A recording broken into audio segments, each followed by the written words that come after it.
Hey guys, it's Dormee here at Studio JR, and welcome to another Fridays with Dormee. And I'm actually filming this on Friday, so it's a good thing.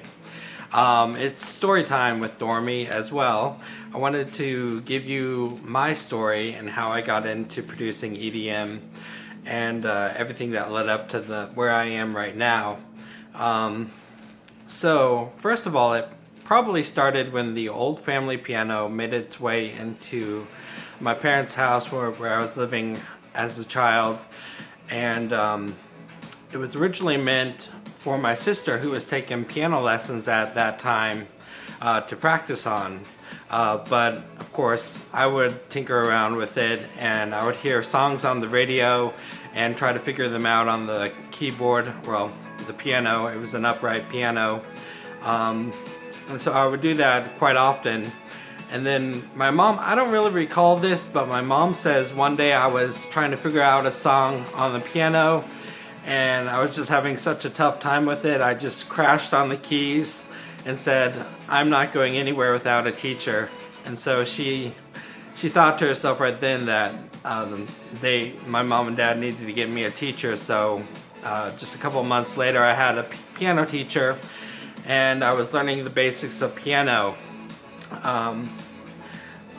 So I was learning the basics from very simple stuff on the piano. I had a great teacher, but on the side, unbeknownst to my teacher, I was actually learning some pieces that I heard my brother playing, which were moderately complex, because I knew the basics. So I used that logic and figured out the rest of the piece, and eventually I played it for my teacher at a lesson, and she was just blown away and was like, let's just throw away the simple stuff, let's get on to the meat of the music. And so I was trained classically as a classical piano player or pianist, and I performed at church, I performed at clubs, I performed at just many other venues, and I was even asked to perform with the local symphony there where I lived in Illinois. And so that just kind of took my career off. I was like, I'm going to be a classical pianist. This is obviously what I'm going to do for the rest of my life. But boy, did that change. So anyway, and then eventually I moved to Springfield, Missouri, and I got a new teacher at Missouri State University. It was a little bit of a tough transition. Had him for a couple of months, and then a change to another teacher who I liked a little bit better. And I had this teacher, Dr. Sue, throughout high school, and I really enjoyed his teaching style. He was very, very perfectionistic, very picky, very excellence driven. And so he inspired me and pushed me to go beyond what I thought I might be able to on the piano. And so I was playing pretty complex classical pieces by then. And so when I graduated high school, I just I'll keep the same teacher and I'll go to Missouri State University where he teaches, and he'll just be my teacher. And so that's what happened. I got into the piano program there. But I guess I should back up a little bit. A year after I started piano lessons back in '97, so this is way back, I actually started violin lessons as well out of curiosity. And I was just fascinated how you could draw this bow over strings and it would make tones. So I just was like, I really want to know how this works. And so I just began violin lessons with a great teacher as well in my hometown. And so just as I was learning piano lessons, I was learning violin along with it and finding teachers eventually when we moved to Springfield here. And so I eventually got into both the piano program and the violin performance program at Missouri State.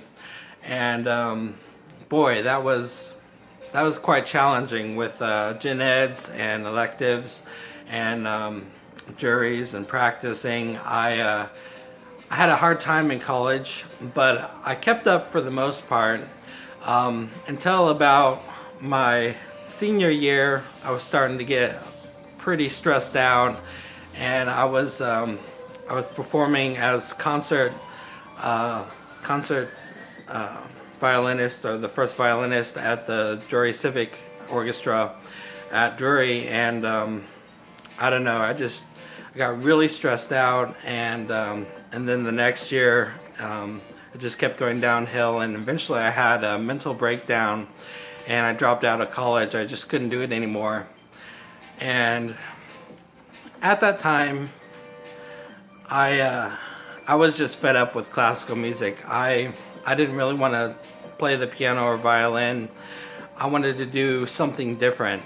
And a few years earlier, or even when I was in high school, I had heard of this really cool music program that was on the piano called GarageBand that came with Macintoshes or Apple computers.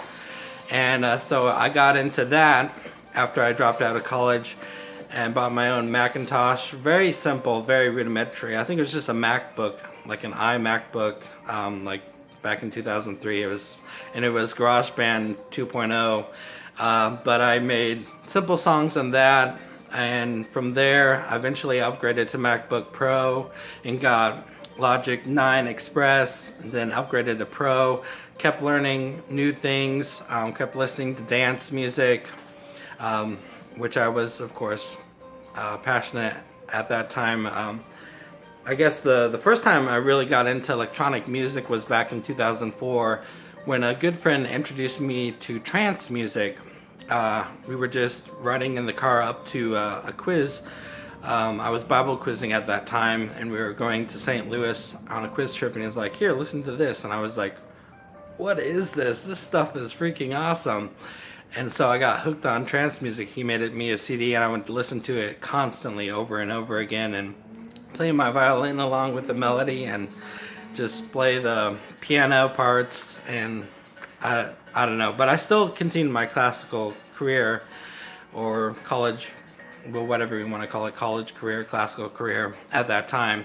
So when I dropped out of college, I knew I still loved dance music, and I wanted to do electronic music, and so that's what I did with GarageBand, then Logic Pro 9, then Logic Pro 10. Just kept learning and learning.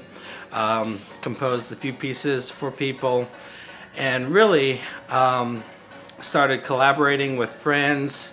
Got friends interested in making electronic music, and worked with some vocalists, and really that brings me up to today, what I'm doing now, which is I'm starting to make some money off of actually producing songs for people and for friends, and making this my profession. But I also teach piano lessons, so if you're interested in piano lessons and you live in Springfield, Missouri, I give those as well. And I'm thinking about probably giving like Logic Pro 10 lessons to people, and just keep building my studio and my reputation up, and earn a living off of that. So yeah, that's where I am now. I hope that made sense to you all. I want to remind you all that I'm working with my friend AC3 on his EP Sleeve, which releases August 10th. You can check out a sneak peek of that in the previous Fridays with Dormee. And that's coming along well. It's about 99% done. It's really sounding good. I think you guys will like it. I'm gonna put a playlist up on my homepage for my YouTube for you guys to check out when that is finally released. So I think that's about it. Oh yeah, check out my latest single, Dance for Life. It's been out for a couple months now. Also, an old friend just hit me up. He has a company named Creative View Studios, I believe. Creative View Studios. I'll link down in the description to his Instagram and Facebook. But he's thinking about collaborating with me to make a music video for a track of mine, and I let him use my music in his videos, and so he wants to return the favor and do a music video for me. So there might be a music video coming up in the near couple months. I'm not really sure of the time frame, but anyway, this is getting kind of long. You can follow me on my social media, links in the description below.